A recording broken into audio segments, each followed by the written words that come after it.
नमस्कार दोस्तों। प्रश्न आया है कि सनातन धर्म में इतने सारे देवी देवता हैं, उनमें से किसकी आराधना करनी चाहिए हमें। तो चलिए आज इसी पे बात करते हैं। सनातन धर्म में बहुत सारे देवी देवता हैं, हम किसकी पूजा करें, किसकी आराधना करें, तो ये हमारे अपने अवस्था पर आधारित होता है कि हमारी अवस्था क्या है।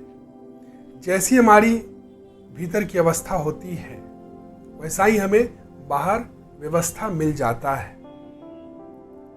उदाहरण के लिए, जैसे कोई मनुष्य चाह रहा है कि उसे कोई अच्छा नौकरी मिल जाए,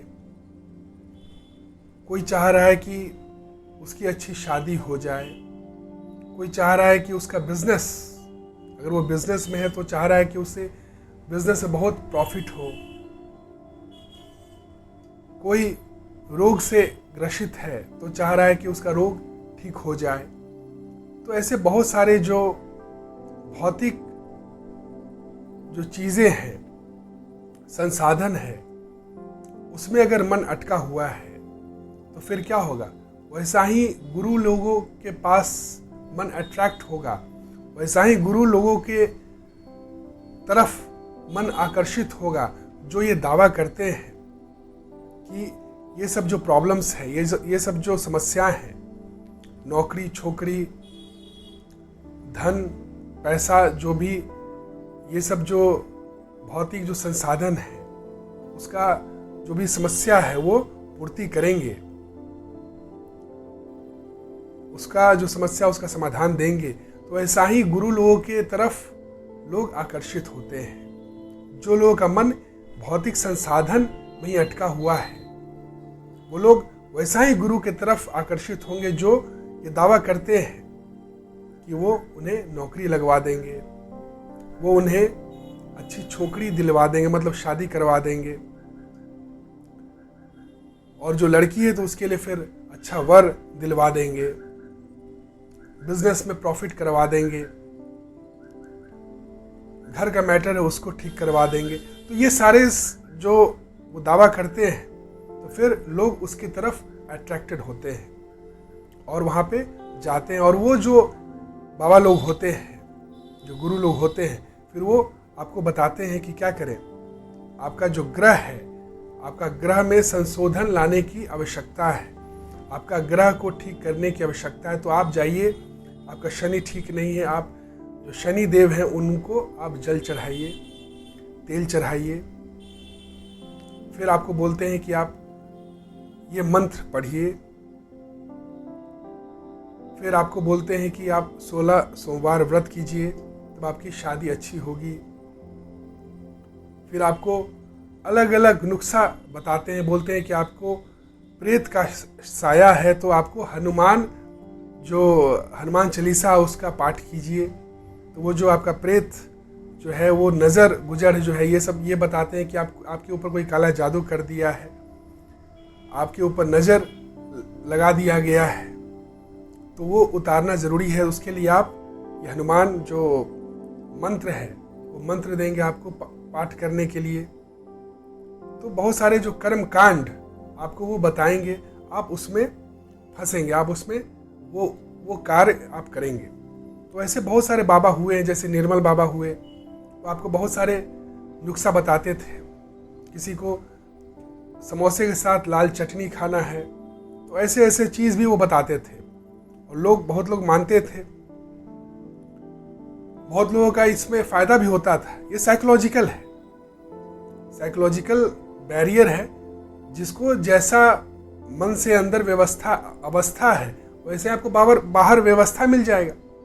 तो ऐसा ही व्यवस्था में लोग करते थे। बहुत लोगों को फ़ायदा भी होता था, बहुत लोगों को नुकसान भी होता था। जो लोगों को जो फ़ायदा होता था, फिर क्या होता था, वो लोग दूसरे को बताते थे, तो फिर और लोग उनके पास आते थे। क्योंकि बहुत सारे लोगों का तो ऐसा ही रहता ना कि उनको भौतिक जो संसाधन है उसी पे मन अटका हुआ है, तो उनकी अवस्था वही होती है। तो वैसा ही बाबा लोग के पास, वैसा ही गुरु लोगों के पास वो अट्रैक्टेड होते हैं। और वो लोग फिर क्या करते हैं, वही देवी देवता की तरफ भेजते हैं, बताते हैं कि इनके पास आप जाइए, इनके शरण में जाइए। असल में ये आप देवी देवता के शरण में नहीं जाते हो, असल में आप ये गुरु लोगों के शरण में जाते हो। और ये गुरु लोग के शरण में आप कैसे जाते हो, आपके मन की अवस्था के अनुसार। आपका जो मन है वो भौतिक संसाधन में ही अटका होता है। किसी को रिलेशनशिप ठीक करना है, किसी को धन चाहिए, किसी को पैसा चाहिए, किसी को मान सम्मान इज्जत चाहिए, नौकरी चाहिए, बिजनेस में प्रॉफिट चाहिए। तो ये सारे चीज़ जो है ये फिर आपको उसी गुरु लोगों के पास आपको अट्रैक्ट करेंगे।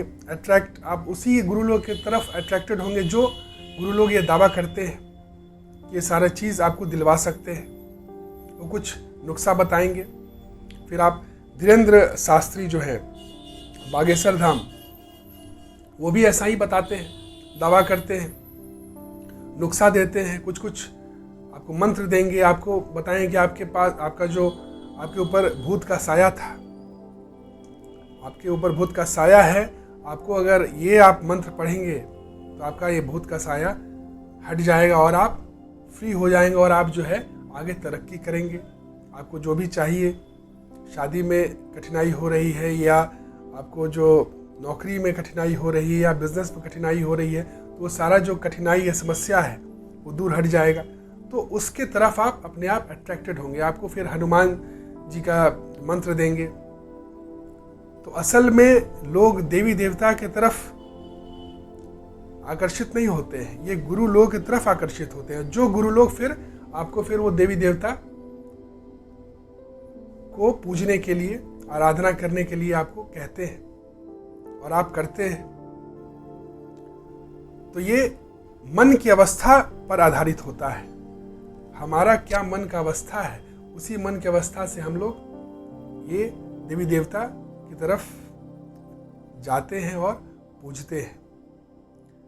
लेकिन अगर मन की अवस्था मैच्योर हो गया है, जब मनुष्य को मालूम चल गया कि इसमें कुछ रखा हुआ नहीं है, यहाँ पे शांति नहीं है, यहाँ पे आनंद नहीं है, ये परमानेंट सोल्यूशन नहीं है, तब मनुष्य आगे बढ़ता है। फिर मनुष्य मोक्ष की तलाश में निकलता है, मुक्ति की तलाश में, परम सत्य की तलाश में निकलता है।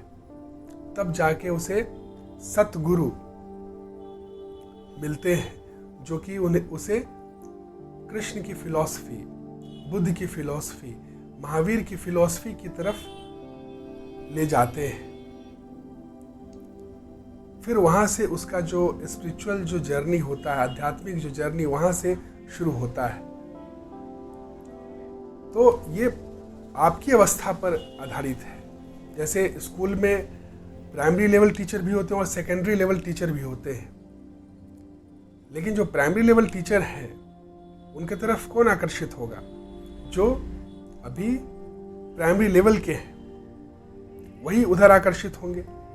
हायर सेकेंडरी में जो है वो जो लोअर लेवल के जो स्टूडेंट है वहाँ पे वो आकर्षित हो ही नहीं सकते। तो उनके लिए जो है वो लोअर लेवल जो प्राइमरी लेवल है वो टीचर वो कैटर करते हैं। ठीक उसी तरह जो ये निर्मल बाबा हुए या धीरेन्द्र शास्त्री हुए, ये जादू जो बताते हैं, जो जादू दिखाते हैं, जो चमत्कार बताते हैं, उसके तरफ वही आकर्षित होते हैं जो भौतिक संसाधन में जिसका मन अटका हुआ है, जिन्हें लग रहा है कि जो आनंद है और शांति है वो भौतिक संसाधन में है।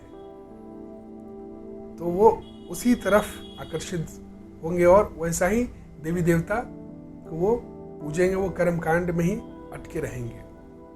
और जो लोग मुक्ति चाहते हैं, जो मोक्ष चाहते हैं, जो आत्म साक्षात्कार चाहते हैं, जो ये सब भौतिक जो सुख सुविधा है उससे ऊपर उठ चुके हैं, जिन्हें ये मालूम चलेगा कि यहाँ पे जो परमानेंट जो हैप्पीनेस है वो यहाँ पे नहीं है, जिन्हें ये मालूम चलेगा कि ये सब जो है वो खोखली खुशी है, खोखला आनंद है, खोखला शांति, यहाँ पे कुछ नहीं है, ये जो है ये परम शांति नहीं है, ये एक भ्रम है। जिनका भ्रम टूट गया है वो फिर मोक्ष की तरफ जाएंगे। मुक्ति की तरफ जाएंगे, बुद्ध की तरह। बुद्ध भी क्या किए? बुद्ध को भी सत्य की तलाश थी। वो ये सब देख लिए, भौतिक संसाधन में भोगे, लेकिन उन्हें वो परम शांति, परम आनंद नहीं मिला। तो फिर वो उस तरफ गए, कहाँ? जहाँ पे उन्हें आनंद, मुक्ति, मोक्ष मिल सके। तो फिर वो ऐसा ही गुरु की तरफ आकर्षित हुए, ज्ञान मिला उन्हें और फिर वो लोगों को ज्ञान दिए। तो उनके तरफ वही अट्रैक्टेड होंगे। उनके दर्शन, ऐसे जो गुरु होते हैं जो मुक्ति बताते हैं, जो मोक्ष की तरफ ले जाते हैं, उनके तरफ वही आकर्षित होते हैं जिनका मन ये भौतिक संसाधन से ऊपर उठ चुका है, जो मैच्योर हो चुके हैं। जो मैच्योर नहीं हुए हैं तो फिर वो अभी कार्टून नेटवर्क ही देखेंगे।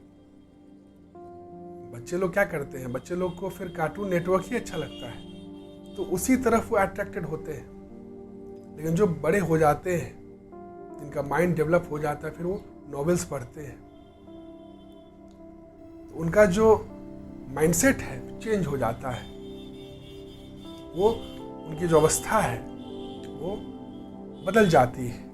उनकी जो चेतना की अवस्था है ऊंचा उठ जाता है। ठीक उसी तरह जो लोग होते हैं, हम लोग जो आराधना करते हैं, वो आराधना सबका अलग अलग लेवल का जो अवस्था है उसके अनुसार आराधना होता है।